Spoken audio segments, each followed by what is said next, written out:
नमस्कार. आपल्या ह्या चॅनलमध्ये आपलं खूप खूप खूप स्वागत. आज आपण नवरात्र स्पेशलमध्ये साबुदाण्याची खिचडी करणार आहोत. तर ही करायला सोपी आहे, अगदी सगळ्यांनाच जमते. पण बऱ्याच वेळा आपण काय करतो, ती मोकळी होण्यासाठी त्यामध्ये पाणी कमी घालतो, मग कडकही होते आणि मोकळी सुद्धा होते. पण आपली आज जी खिचडी बनणार आहे, मऊ सुद्धा आहे आणि अगदी मोकळी सळसळीत अशी खिचडी आहे. त्यातला बटाटा सुद्धा बघा अगदी टेस्टी लागतो, म्हणजेच खिचडी सुद्धा खूप टेस्टी बनते. चला तर मग सुरू करूया. आता त्यासाठी आपल्याला लागेल साबुदाणा. तर अगदी चांगल्या क्वालिटीचा साबुदाणा आपण 1 वाटी घेतलेला आहे. तर तो 2 पाण्याने स्वच्छ धुवून घेतलाय आणि बघा आता पातेल्यामध्ये मी तो असा सपाट करून घेतला. आता भिजवण्याची तुम्ही पद्धत बघा एकदा. आपण भिजवण्यापासून पूर्णतः खिचडी करण्यापर्यंत व्हिडिओ बनवलाय, टिप्स सांगितलेले आहेत छान छान तुम्हाला, त्यामुळे पूर्ण व्हिडिओ तुम्ही पहा. तर पातेल्यामध्ये हा साबुदाणा धुवून स्वच्छ सपाट असा करून घेतलाय आणि ते भिजण्यापुरतंच पाणी घालायचं आहे आपल्याला.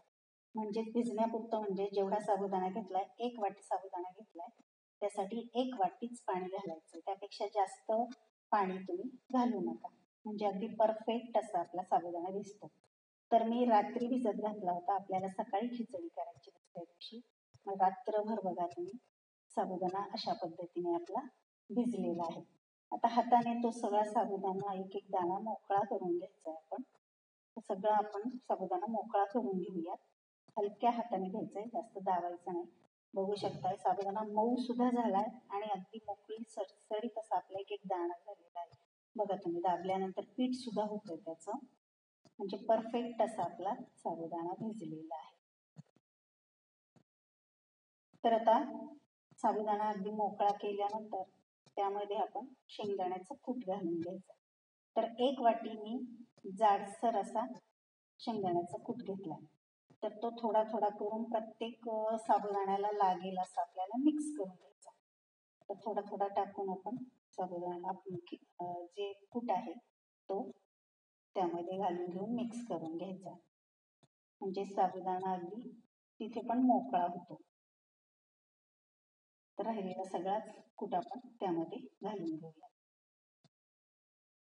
तुम्हाला जाडसर आवडत नसेल तर बारीकही तुम्ही कूट घेऊ शकता. शेंगदाणे भाजण्याची आणि कूट करण्याची सुद्धा मी प्रोसेस तुम्हाला सांगितली आहे एका व्हिडिओमध्ये, तुम्ही जाऊन पाहू शकता. तर आता आपल्याला वाटण करायचंय. तर या पूर्ण मोठ्या खिचडीसाठी जेवढं मीठ लागणार आहे ते एका प्लेटमध्ये मी काढून घेतलंय आणि 4 ते 5 हिरव्या मिरच्या घेतलेल्या आहेत. तर तुम्ही तिखट असणाऱ्या मिरच्या घेतल्या तर कमी घ्या, फिक्या असतील तर तुम्ही एवढ्या घेतल्या तरी चालेल. माझ्या मिरच्या फिक्या आहेत म्हणून 5 हिरव्या मिरच्या मी घेतल्या. आता जेवढं मीठ प्लेटमध्ये काढलं होतं त्यातलं निम्मच मीठ मी साबुदाण्यामध्ये घातलेलं आहे, निम्म तसंच ठेवलेलं आहे. आपल्याला 2दा मीठ घालायचं आहे खिचडीमध्ये. तर आता हिरव्या मिरचीचे मी बारीक तुकडे करून आपल्याला मिक्सरमध्ये फिरवून बारीक करून घ्यायचं. तुम्हाला जर जिरे चालत असतील खिचडीला तर तुम्ही यामध्ये जिरे घालून मिरची बरोबर वाटू शकता. तर बघा आता ही मिरची आपली वाटून तयार झालेली आहे, बारीक वाटली मी. आणि त्याचबरोबर आता आपण बटाटा सुद्धा कापून घेतला. तर 2 बटाटे मी मध्यम आकाराचे बारीक चकत्या करून घेतल्या. त्याची साल मी तशीच ठेवली. तुम्हाला जर साल आवडत नसेल तर साल काढून टाका.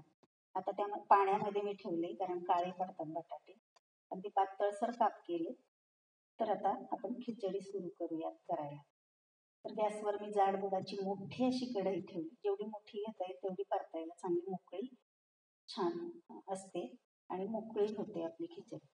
तर आता तुम्ही तूप घालू शकता, तेल घालू शकता. 3 ते 4 चमचे मी तूप घालते. आता त्यामध्ये आपण एकदा पहिल्यांदा बटाटा फ्राय करून घेऊया. तर मंद गॅसवरच पूर्ण ही खिचडी करायची आपल्याला.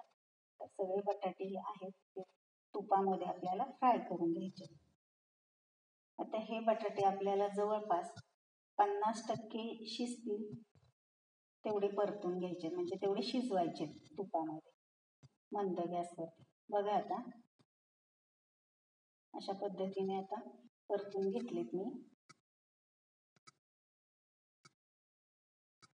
तर बघा उलटण्याने थोडासा जोर देऊन एका फोडीचे 2 भाग होत आहेत, म्हणजे 50% बटाटा आपला शिजलेला आहे.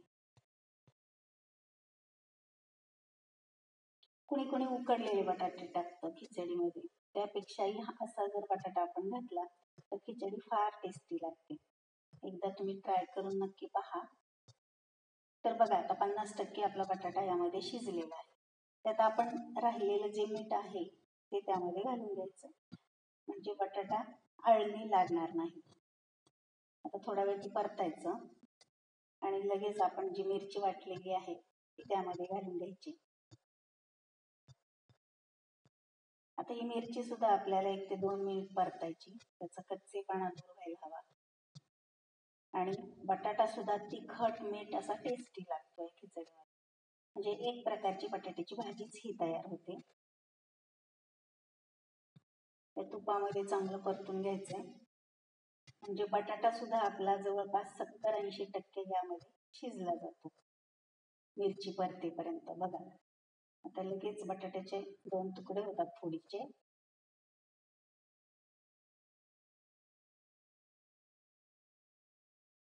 आणि आता हा साबुदाणा त्यामध्ये टाकायचा आहे. बघा साबुदाण्याचा एक एक दाणा पूर्ण मोकळा आहे.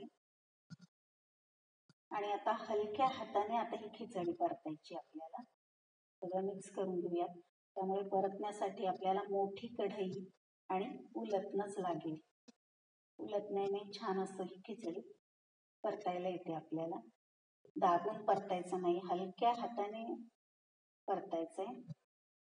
गॅस मात्र कमीच ठेवायचा आहे. तर बघा 2दा मीठ घातल्यामुळे बटाटा सुद्धा त्यामध्ये टेस्टी लागतो आणि खिचडी सुद्धा टेस्टी लागते.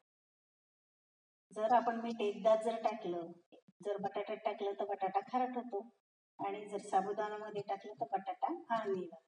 त्यामुळे निम्म मीठ तुम्ही खिचडीमध्ये असं घाला, अगदी खिचडी आपली छान टेस्टी होते. तर आता झाकण ठेवून 2-2 मिनिटांनी आपल्याला पुन्हा परतायचंय, पुन्हा झाकण ठेवायचंय. असं 2-2 मिनिटांनी आपण ही खिचडी परतून घ्यायची. बघा आता त्याचा कलर पण असा ट्रान्सपरंट झाला. एक एक साबुदाणा तुम्ही बघू शकता, मोकळा तर होतोच आहे आणि फुलला पण जातोय. खालचा भाग तुम्ही बघू शकता.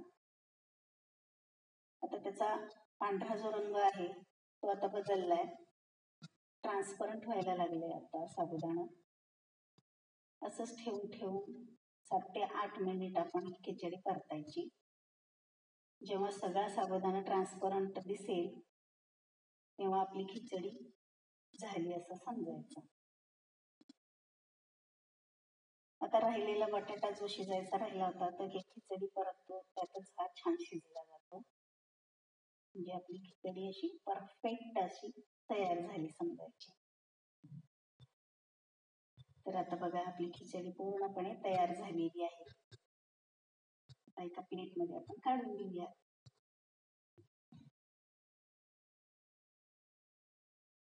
बघा मोकळी सडसडीत आणि टेस्टी अशी आपली खिचडी तयार झालेली आहे. आणि यापूर्वी आपण तयार केलेला बटाट्याचा चिवडा सुद्धा आपण नायलॉन साबुदाणा आणि बटाट्याचा चिवडा सुद्धा त्यामध्ये घेणार आहोत, म्हणजे देवीला आजचा नैवेद्य तयार झाला. चला तर मग या फराळ करायला. आवडली असेल खिचडी तर आपल्या चॅनलला लाईक, शेअर आणि सबस्क्राईब करा.